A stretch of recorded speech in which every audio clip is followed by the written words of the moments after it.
hermano. Amén. Dios le bendiga más. Amén. Vamos esta noche a seguir lo que empezamos, porque digo yo, bueno, Señor, ya yo puedo decir que prediqué porque comenzamos a darle gracias al Señor y por todo lo que nos ha dado. Y de eso mismo es que el Señor me ha hablado. Yo tenía en mi mente a decirle algo, me dice, no, habla de mi grandeza. Habla de que yo puedo cambiar mi sufrimiento en gozo. Y hay una canción que dice que Él cambió nuestro lamento en baile. Entonces, eso lo hace Dios, porque Él es omnipotente, Él es omnisciente, el Señor es bueno, Él es misericordioso, y Él hace todas cosas buenas con todos nosotros. Él no nos clasifica. Él no dice, vamos a ayudar a la hermana María, pero a la hermana Rosa no. Vamos a ayudar al hermano Julio, pero al hermano Filemón no. El Señor a todos nos ama por igual. Él nos ama, a veces nosotros creemos que Él no está con nosotros, pero es que nosotros somos los que con nuestras situaciones, nuestros problemas, nos vemos envueltos en tantas cosas que no nos damos cuenta que el Señor está al lado de nosotros. Y en esta noche, pues el tema es, Dios cambia tu sufrimiento en gozo. Cuando en medio de la prueba entendemos el poder y el propósito de Dios en nuestras vidas, el gozo y el sufrimiento operan de forma contradictoria, como las dos caras de una misma moneda. Solo se hace presente el gozo cuando entendemos que el Espíritu Santo de Dios lo puede hacer. Eso es un acto de fe. Nadie dijo que iba a ser fácil. El sufrimiento resulta de prevenible. El sufrimiento resulta no prevenible y necesario en el proceso espiritual, según el propósito de Dios y nuestra configuración en el escenario espiritual. Es el Espíritu Santo que en medio del dolor nos da las fuerzas y el gozo del Señor. Tenemos que estar claros que en el mundo tendremos aflicciones. Todo va a depender con la actitud con que nosotros veamos o enfrentemos el proceso. Nuestro Dios es bueno, es misericordioso, es grande. Es como nosotros veamos el vaso. Si lo vemos vacío, medio lleno, por la mitad. Entonces así el Espíritu Santo nos va a redarguir y uno va a poder ver la mano de Dios obrar. Vamos a ver en algunos versículos de las Biblias, porque esos grandes hombres y mujeres, desde el libro de Génesis hasta Apocalipsis, tuvieron situaciones difíciles. Quizás uno dice, wow, pero ¿y cómo esas personas pudieron sobrevenir? Pudieron salir a camino. ¿Cómo fue que pudieron lograr pasar por esas situaciones? Porque así como usted y yo, hermano, tenemos situaciones de una enfermedad, que no tenemos un empleo, que quisiéramos cambiar un carro, queremos una casa. Quizás eso no era la necesidad de las personas, pero también ellos tenían sus situaciones. Pero si lo traemos aquí ahora mismo a nuestro diario vivir, quizás la situación mía no es la de la hermana Marta, quizás la hermana Bernie, la situación de ella no es igual a la de Fátima. Y cada quien tenemos situaciones. Entonces, ¿qué tenemos que hacer? Tenemos que creerle a Él. Él nos dice en su palabra, ¿verdad? Que si le creemos, que si nuestra fe fuese como un granito de mostaza, ¿verdad? Que uno lo ve tan diminuto, pero si tú tienes fe, tú le dirías al monte que se mueva y se movería. Entonces, si tenemos fe, todo es posible. Vamos a ver en esta cita bíblica donde el Señor, David nos dice, según las Escrituras, que tenía un corazón semejante al de Dios. Pero David pasó por aflicciones también. Aunque David danzaba, David tenía también situaciones. Entonces, cuando vemos aquí en el Salmo 51, donde el versículo 12 nos dice, donde el rey David clama a Dios: devuélveme el gozo de tu salvación y un espíritu generoso me sustente. En este pasaje en la Biblia, David, tras su pecado, busca recuperar la alegría que proviene de la salvación divina y que pide un espíritu generoso o dispuesto a obedecer. También buscamos, y tenemos aquí su Biblia, pueden buscar también el Salmo 34,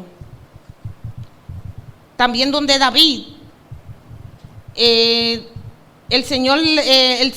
David nos dice: busqué a Jehová y él me oyó. Estamos en Salmo 34, del 4 al 9. Busqué a Jehová y él me oyó y me libró de todos mis temores.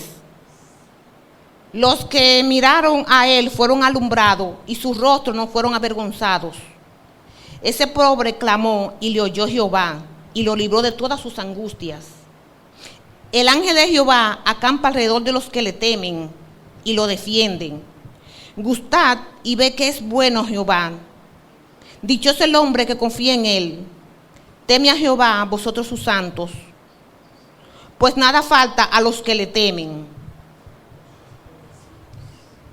También podemos ver aquí en Juan 16:20, en este versículo, Jesús les asegura a sus discípulos que aunque ellos lloren y lamenten, su tristeza pronto se convertirá en gozo. Otro versículo expresa que estas ideas se transforman, estas ideas son de transformaciones. Jesús aquí les habla a sus seguidores sobre el dolor que sentirán por su partida y su muerte, pero les promete que su tristeza temporal se transformará en un gozo duradero. Esta transformación ocurrirá en la venida del Espíritu Santo y la posterior gloria de Dios. Es decir, que no solamente nosotros estamos pasando por las situaciones que estemos pasando, pero el Señor nos dice que estemos quietos, que confiemos en Él, que si confiamos en Él todo es posible. Y si usted se fija, cuando usted le pide algo a Dios, usted quiere que todo sea microondas. Ay, Señor, mira, yo tengo una deuda. Ay, Señor. Entonces cada vez que yo oigo ese teléfono, yo creo que es la persona o el banco que me está llamando. Ay, yo quiero, Señor, que tú me provees, yo quiero que tú me... Pero el Señor dice que seamos pacientes. No pacientes de los que van al médico, no, sino tenemos calma. Que todo vendrá en el tiempo de Dios.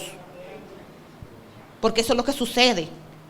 Ah, no, y ese carro me está dando problemas. Me acordé yo del pastor Mañón, di que ese carro hay que sumergirlo. Sí, está descarriado. Ese carro me está dando problemas. Y el Señor te dice: confía en mí, que grandes cosas yo haré. Y cuando viene a ver, te aumentan el sueldo, ¿verdad? Te entra un extra que tú no estabas esperando. Y ahí viene el inicial del carro. Entonces, todo esto radica ahí, que tenemos que confiar. Estemos quietos, que el Señor nos recompensará. Vemos también aquí que en Juan 16:33 es un pasaje de la bíblico donde Jesús asegura a sus discípulos que a pesar de las aflicciones y tribulaciones que enfrenten en el mundo, deben tener paz y confiar en Él, porque Él ha vencido al mundo. El versículo ofrece ánimo y perspectiva, indicando que los problemas de la vida no nos sorprenderán ni derrotarán, ya que la victoria de Cristo sobre el mundo le da fuerza y esperanza para afrontar cualquier circunstancia. Jesús advierte a sus seguidores que la vida en este mundo no será fácil y que encontrarán dificultades persecución y dolor. Pero Él nos dice que nos animemos, que Él ha vencido al mundo. A pesar de las tribulaciones, Jesús ofrece un mensaje de valentía y esperanza. Su victoria sobre el mundo entiende que el mundo, como un sistema de maldad y oposición a Dios, es la base para la paz y la fortaleza de los creyentes. Sus discípulos pueden experimentar su paz y no se desesperen en las pruebas. Otro versículo donde podemos también ver pruebas es en Santiago 1, de 2 al 4, que anima a considerar las pruebas como un gozo, pues las perseverancias en ellas desarrollan la madurez espiritual. Por lo menos yo antes decía, wow, Señor, pero ¿y por qué a mí me pasó tal cosa? Ay, pero yo sí tengo mala suerte. Cónchale, pero yo no esperaba esto. Pero ¿qué sucede? Todas esas cosas que me fueron pasando en el transcurrir de mi vida, me fueron fortaleciendo, me fueron dando madurez, me fueron preparando para un mundo que hoy en día, cada día, es más difícil.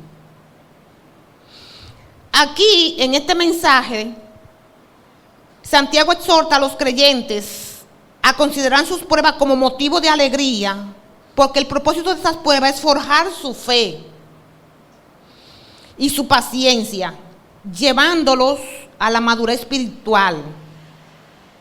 Al enfrentar las pruebas con gozo y confiar en Dios, la paciencia se desarrolla y produce en el creyente más completo y firmeza. Ambos pasajes hablan de la capacidad de transformar circunstancias difíciles en fuente de gozo y sufrimiento.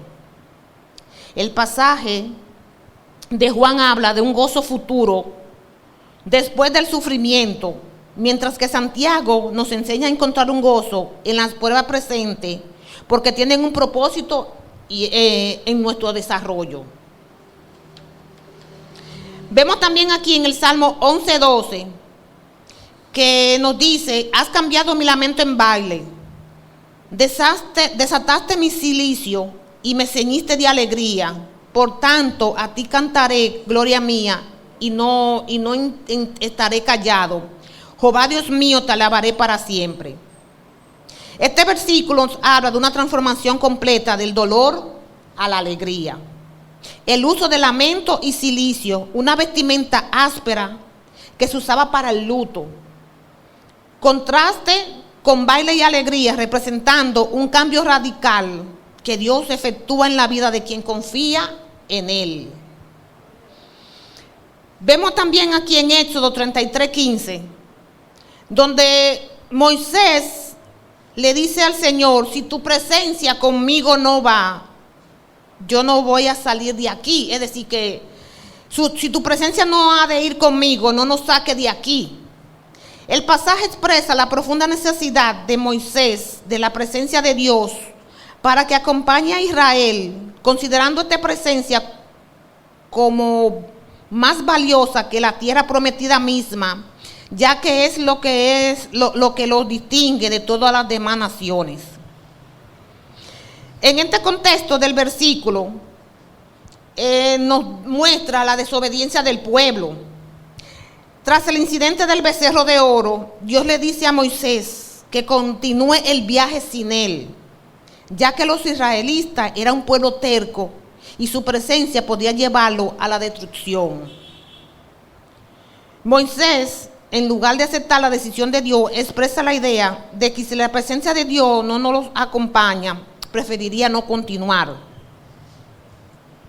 Eso es la importancia de tener a Dios siempre en nuestras vidas, no importando qué tan difíciles sean nuestras situaciones. Porque la misma Biblia dice que en la vida tendremos aflicciones, pero que no nos rindamos porque el Señor ha vencido al mundo. Entonces, con esto nosotros tenemos siempre que estar dispuestos a afrontar cualquier situación que se nos presente. Por más difíciles, por más oscuro que veamos el camino, siempre hay una luz, aunque sea al final del túnel. Porque yo, por lo que yo he podido observar, las cosas que tú fácil consigues como que le das poca importancia. Pero las cosas que te dan sacrificio, que te dan situaciones que tú dices, wow, pero yo no sabía que eso era tan difícil. Es como donde tú más te agarras, donde más tú te sostienes y tú sigues adelante, no importando las situaciones que se te presenten. En otro versículo vemos también en Corintios 2, del 12, del 7 al 10, donde el apóstol Pablo describe cómo Dios le dio una espina en la carne para que no se enorgulleciera por las relevancias que habías recibido.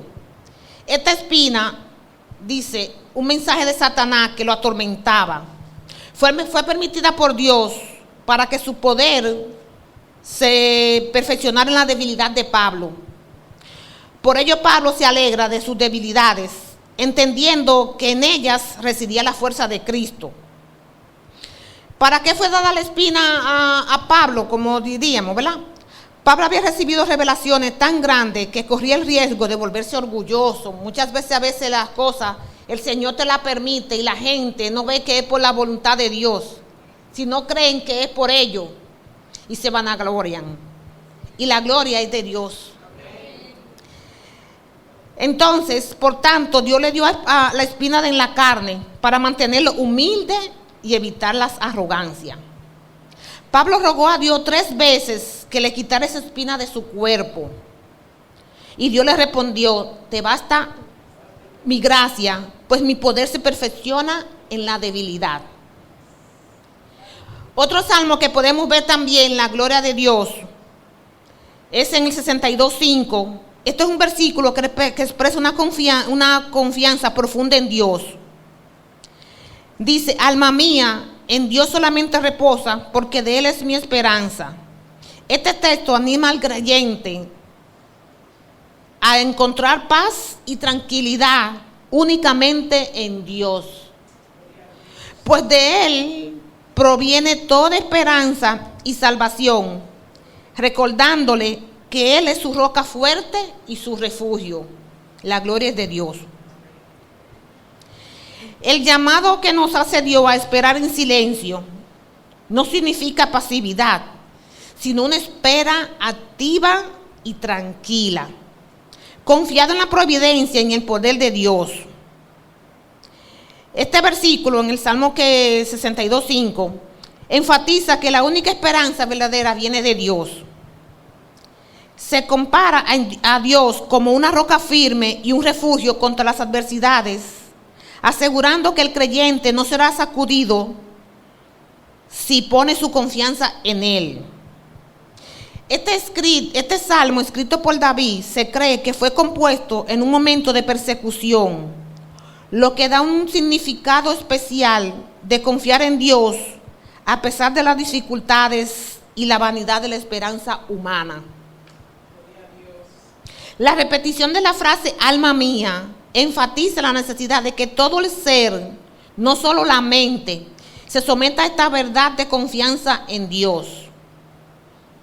Otro versículo que tenemos de que el Señor siempre nos cambia nuestras situaciones en gozo es Mateo 7, del 7 a 11.